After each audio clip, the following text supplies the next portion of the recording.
ಅಥಣಿ ತಹಶೀಲ್ದಾರ್ ಕಚೇರಿಯ ಸಿಬ್ಬಂದಿಯ ಕರ್ಮಕಾಂಡ ಭಾಗ 3. ಅಥಣಿ ತಾಲೂಕಿನ ಪೈಕಿ ಬಾಡಿಗೆರೆ ಗ್ರಾಮ ಲೆಕ್ಕಾಧಿಕಾರಿ ಮತ್ತು ಆ ಹೋಬಳಿಯ ಸರ್ಕಲ್ ಸಾಹೇಬರು ಸೇರಿಕೊಂಡು ತಮ್ಮ ಮನೆ ಸಂತೆಗೆ ರೊಕ್ಕ ಇಲ್ಲ ಅಂತ ಜನರ ಲೂಟಿಗೆ ನಿಂತಿದ್ದಾರೆ ಅಂತ ಕಾಣುತ್ತೆ. ಅಥಣಿ ತಾಲೂಕಿನ ಪೈಕಿ ಬಳ್ಳಿಗೆರೆ ಗ್ರಾಮದಲ್ಲಿ 12 ಗುಂಟೆ ಜಮೀನಿದ್ದು ಸರ್ವೆ ನಂಬರ್ 140/3 ಇದ್ದು ಇದರ ಮಾಲೀಕ ಮಹಾರಾಷ್ಟ್ರದಲ್ಲಿ ವಾಸಿಸ್ತಾ ಇದ್ದು ಅವರ ಕುಟುಂಬದ ಸದಸ್ಯ ಮತ್ತು ಗ್ರಾಮ ಲೆಕ್ಕಾಧಿಕಾರಿ ಹಾಗೂ ಸರ್ಕಲ್ ಸೇರಿಕೊಂಡು ಸದರಿ ಜಮೀನನ್ನ ಮೂಲ ಮಾಲೀಕನ ಗಮನಕ್ಕೆ ತರದೆ ಜಮೀನು ಮಾರಿಕೊಂಡು ಬಂದ ಹಣವನ್ನು ಹಂಚಿಕೊಂಡು ನುಂಗಿ ನೀರು ಕುಡಿದಂತಾಗಿದೆ. ಈ ವಿಷಯಗಳನ್ನು ನಮಗೆ ಬಳ್ಳಿಗೆರೆ ಗ್ರಾಮದ ಹಾಗೂ ಅಥಣಿ ತಹಶೀಲ್ದಾರ್ ಕಚೇರಿಯಲ್ಲಿ ಜನರು ಮಾತನಾಡಿದ್ದು ಕೇಳಿ ಪರಿಶೀಲನೆ ಮಾಡಲು ದಿನಾಂಕ 13/6/2024 ಅಥಣಿ ತಹಶೀಲ್ದಾರ್ ಕಚೇರಿಯಲ್ಲಿ ದಾಖಲೆಗಳಿಗಾಗಿ ಮನವಿ ಸಲ್ಲಿಸಿದ್ದು ಹಾಗೆ ಅದೇ ಸಮಯದಲ್ಲಿ ಕಾನೂನು ಕ್ರಮ ಜರುಗಿಸಲು ತಹಶೀಲ್ದಾರ್ ಸಾಹೇಬರಿಗೆ ಅರ್ಜಿಯನ್ನು ನೀಡಿರುತ್ತೇವೆ.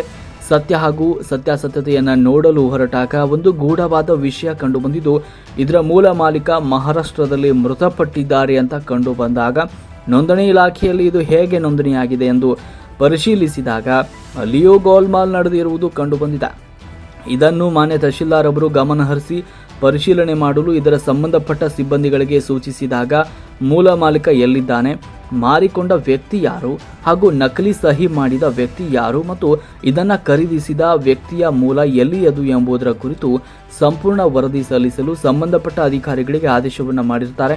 ಮೂಲ ವರದಿಗಳನ್ನು ನೋಡಿದ ತಹಶೀಲ್ದಾರ್ ಅವರು ಈ ಬಗ್ಗೆ ವಿಶೇಷ ಕಾಳಜಿ ವಹಿಸಿ ಸಮಾಜದಲ್ಲಿ ಈ ರೀತಿ ಘಟನೆಗಳು ನಡೆಯಬಾರದು ಅನ್ನುವ ಉದಾರ ಮನೋಭಾವನೆಯಿಂದ RTC ಕೇಸು ದಾಖಲಿಸಿಕೊಂಡು ಕಾನೂನು ಸಲಹೆಗಳ ಪ್ರಕಾರ ತನಿಖೆಗೆ ಆದೇಶ ಮಾಡಿದ ಮೇಲೆ ಖುದ್ದಾಗಿ ನಾನು ಅವರ ನಿಗದಿಪಡಿಸಿದ ಸಮಯಕ್ಕೆ ಹೋಗಿ ವಾದ ವಿವಾದಗಳನ್ನು ಮಾಡಲಾಗಿ ಅದೇ ಸಮಯದಲ್ಲಿ ಗ್ರಾಮ ಲೆಕ್ಕಾಧಿಕಾರಿ ಮತ್ತು ಸರ್ಕಲ್ ಹಾಗೂ ಅದರ ಶಿರಸ್ತೆದಾರರು ಸದರಿ ವಿಷಯವು ಈಗ ನಮ್ಮ ಗಮನಕ್ಕೆ ಬಂದಿದೆ ಎಂದು ತಹಶೀಲ್ದಾರ್ ಅವರ ಮುಂದೆ ಹೇಳಿರ್ತಾರೆ.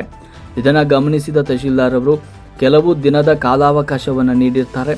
ಅದೇ ಸಮಯದಲ್ಲಿ ಜಮೀನು ಮಾರಿಕೊಂಡ ವ್ಯಕ್ತಿ ತಾನು ಮಾಡಿದ ತಪ್ಪಿನಿಂದ ಪಾರಾಗಲು ವಕೀಲರ ವಕಾಲತ್ತು ಹಾಕಿ ದಿನಾಂಕವನ್ನು ಪಡೆದುಕೊಂಡಿದ್ದು ಮುಂದೆ ಯಾವ ರೀತಿಯ ಕಾನೂನು ಕ್ರಮ ಜರುಗಲಿದೆ ಅಂತ ಕಾದು ನೋಡಬೇಕಾಗಿದೆ.